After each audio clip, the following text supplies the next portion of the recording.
Good morning बच्चों। Chapter 1 grammar का जो हम भाषा, लिपि और व्याकरण जो पढ़े थे उसका जो आधा पढ़े थे। भाषा कितने प्रकार का होता है? भाषा क्या होता है बच्चों? भाषा अपने विचारों को दूसरों पर प्रकट करने तथा दूसरों के विचारों को आसानी से समझने का माध्यम है। भाषा क्या है? अपने विचारों को दूसरों को बताने के लिए और दूसरों के विचारों को जानने के लिए जिस चीज़ का हम माध्यम से बताते हैं उसको क्या बोलते हैं? भाषा। भाषा के कितने रूप हैं? भाषा के 2 रूप है, एक लिखित रूप है और एक मौखिक रूप है।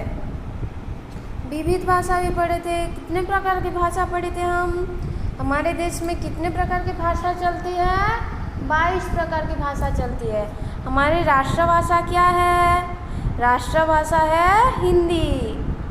और बाहरी देश में भी जो भाषा हम पढ़े थे क्या क्या है? अंग्रेजी, जर्मन, रूसी, फ्रेंच, चीनी, ये सब बाहर देश में चलता है कि नहीं? देखो, आज हम पढ़ेंगे मातृभाषा। माँ के द्वारा या परिवार के द्वारा बोली जाने वाली भाषा मातृभाषा कहलाती है।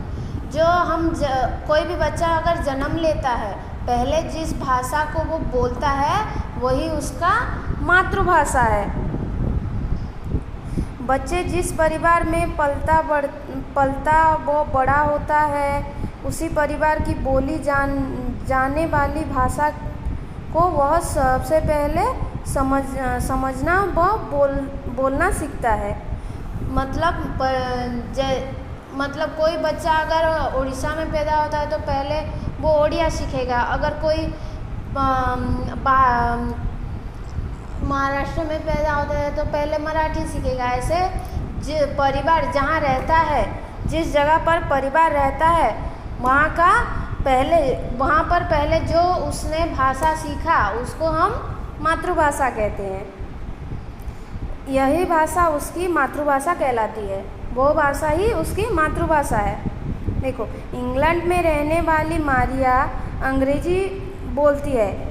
गुजरात में रहने वाली रमा गुजराती बोलती है। पंजाब में रहने वाली हरबिंदर पंजाबी बोलती है। मतलब इंग्लैंड में जो रहते हैं वो अंग्रेजी बोलते हैं, गुजरात में जो रहते हैं वो गुजराती बोलते हैं और पंजाब में जो रहते हैं वो पंजाबी बोलते हैं। मतलब जो जहाँ पर रहते हैं उनका मातृभाषा वही है, राष्ट्रभाषा। संसार में भिन्न भिन्न देश में रहने वाले लोग के द्वारा भिन्न भिन्न भाषाएं बोली जाती है।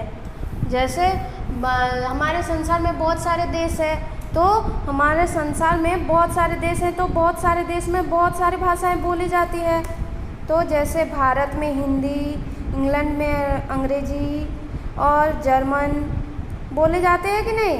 ऐसे भिन्न भिन्न भाषाओं के अनेक रूप हमें धरती पर दिखाई मिलते हैं। जैसे देश भी बहुत है वैसे ही हमें भाषाएं भी बहुत देखने को मिलती है। जैसे रूसी, चीनी, जापानी, कोरियन आदि ऐसे मिलता है कि नहीं? जहाँ तक भारत का प्रश्न है, प्रत्येक राज्य में अलग अलग भाषाएं प्रचलन है। जहाँ तक भारत में है, भारत में बहुत सारे देश है। भारत में कितने सारे राज्य है बोलो तो? भारत में कितने सारे राज्य है? 29 राज्य। 29 राज्यों में अलग अलग भाषाएं बोली जाती है कि नहीं? गुजराती, मराठी, पंजाबी, कश्मीरी, यहाँ तक कि चेन्नई में तमिल, तेलुगु, कन्नड़, मलयालम जैसे अनेक भाषाएं बोली जाती है। ये सब एक एक प्रकार का भाषा है हमारे भारत देश में जो बोली जाती है। भारत जैसे विशाल देश में ऐसा होना साधारण बात है। भारत जो है हमारा विशाल देश है कि नहीं? बहुत बड़ा देश है। तो भारत जैसे विशाल देश में ये बात साधारण है। प्रत्येक राज्य में अलग अलग भाषा बोली जाने पर भी यहाँ एक भाषा है जो आमतौर पर सभी को एक सूत्र में बांधती है। सब राज्यों में अलग अलग भाषाएं बोली जाती है, लेकिन एक भाषा है जो आमतौर पर सब बोल सकते हैं। वो कौन सी भाषा है बताओ तो? सब जैसे बोल सकते हैं और समझ सकते हैं। हिंदी सब बोल सकते हैं और समझ सकते हैं कि नहीं? ऐसी भाषा जो देश में अधिकतम लोग द्वारा बोली वह समझी जाती है उसे देश की राष्ट्रभाषा कहलाती है। मतलब जो देश में जिस भाषा को लोग सबसे अधिक बोल सकते हैं और समझ सकते हैं उस भाषा को राष्ट्रभाषा कहा जाता है। भारत का राजभाषा। भारत संविधान में 22 भाषाएं का मान्यता प्रदान की गई है। भारत संविधान जो है, भारत का जो पार्लियामेंट है, उसमें 22 भाषाएं को मान्यता की गई है। क्या क्या देखो, हिंदी, पंजाबी, उर्दू, डोगरी, कश्मीरी, बंगला, आसामी, ओडिया, गुजराती, तेलुगु, तमिल, कन्नड़, मलयालम, संस्कृत, सिंधी, नेपाली, कन्नौड़ी, कंकोणी, मणिपुरी, मराठी, मैथिली, संथली और बोडो। ये सब भाषाएं हैं। भारत संविधान के अनुच्छेद 343 के अनुसार 14 सितंबर 1949 को हिंदी को भारत संघ की राजभाषा के रूप में मान्यता दिया गया। मतलब भारत संविधान के धारा 343 के अनुसार, जो भारत संविधान का एक बुक है कि नहीं, वहाँ पर सब न्याय लिखा होता है कि नहीं, कौन सा न्याय कैसे होना चाहिए। तो उसके धारा 343 के अनुसार 14 सितंबर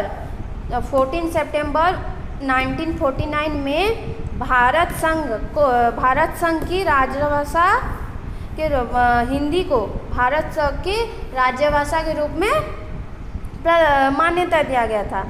प्रतिवर्ष 14 सितंबर को हिंदी दिवस के रूप में पालन किया जाता है। प्रतिवर्ष, हर वर्ष हम 14 सितंबर को हिंदी दिवस रूप में पाले जाते हैं। देखो आगे पढ़ेंगे। लिपि।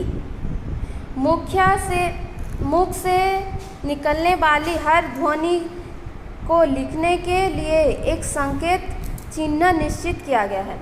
जो हम बोलते हैं उसको लिखने के लिए एक संकेत या चिन्ह निश्चित किया गया है कि नहीं। वैसे ही लिपि, ऐसे ही संकेत चिन्हों को कहा जाता है जिनके द्वारा मौखिक, मुंह से बोलने वाली भाषा जो है, ध्वनियों को लिखकर प्रकट किया जाता है। मतलब लिपि उसे कहते हैं जो संकेत और चिन्ह को कहा जाता है। लिपि ऐसी है, संकेत चिन्ह को कहा जाता है जिनके द्वारा मौखिक ध्वनियों को लिखकर प्रकट किया जाता है। हम जो मुंह से बोलते हैं उसको लिखकर जो प्रकट करता है उसे क्या बोलते हैं, लिपि। अथवा भाषा को लिखने का विधि लिपि कहलाती है। भाषा जो हम बोलते हैं उसका जो लिखने का विधि है उसको क्या बोलते हैं, लिपि कहते हैं। कुछ भाषाएं वह उनकी लिपि इस प्रकार की है। कुछ भाषाएं हैं उसके लिपि देखो, अंग्रेजी का रोमन है लिपि, उर्दू का फारसी, बंगाली का बंगला, फ्रेंच का रोमेन, हिंदी का देवनागरी, संस्कृत का देवनागरी, पंजाब का गुरुमुखी, जर्मन का रोमन। ये सब है लिपि का। जो भाषा है उसका लिपि कैसे लिखी जाती है उसका है।